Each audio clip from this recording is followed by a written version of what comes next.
Chaque matin, Marie-Élise prépare les bungalows de cette écolodge pour les nouveaux arrivants, mais en ce jeudi 1er novembre, elle n'a pas beaucoup à faire. C'est calme. Il n'y a pas trop de monde par rapport à le vote qui va se passer dimanche. En temps normal, les 19 bungalows affichent complet tous les week-ends et sont réservés 15 jours à l'avance. Aujourd'hui, seuls 6 sont occupés et ça ne va pas s'arranger. Où ça on est pour samedi, le taux d'occupation? Samedi, alors nous sommes toujours à 3 bungalows. 3 bungalows sur 19, c'est près de 400 000 francs de chiffre d'affaires en moins, rien que pour l'hébergement. Un coup dur pour cet hôtel isolé qui fait son chiffre essentiellement le week-end, a fortiori quand il est prolongé. Les gens sont plus amenés à se déplacer pour 4 jours pour venir là où on est que de venir pour un jour ou deux, quoi.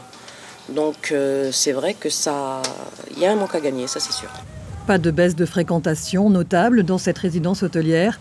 Il faut dire que 40% des clients vivent ici à l'année. D'ailleurs, certains ont préféré quitter l'établissement avant, pendant et après le référendum. Pour rassurer les autres, l'hôtel a renforcé la sécurité.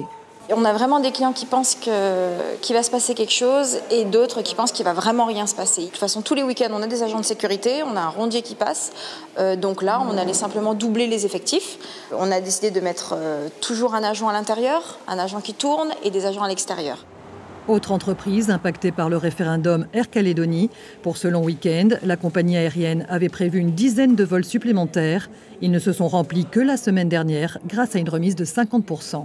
Habituellement, quand on lance une promo, on a une forte proportion pour l'île des Pins. Et là, assez bizarrement, on est plutôt sur Marais, sur Lifou.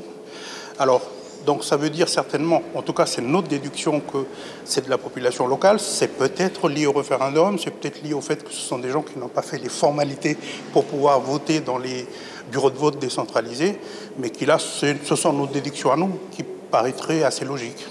La clientèle extérieure est elle aussi sensible au contexte politique. Selon le GIE Nouvelle-Calédonie Tourisme.Sud, les touristes métropolitains et australiens sont nettement moins nombreux que prévu en cette fin d'année.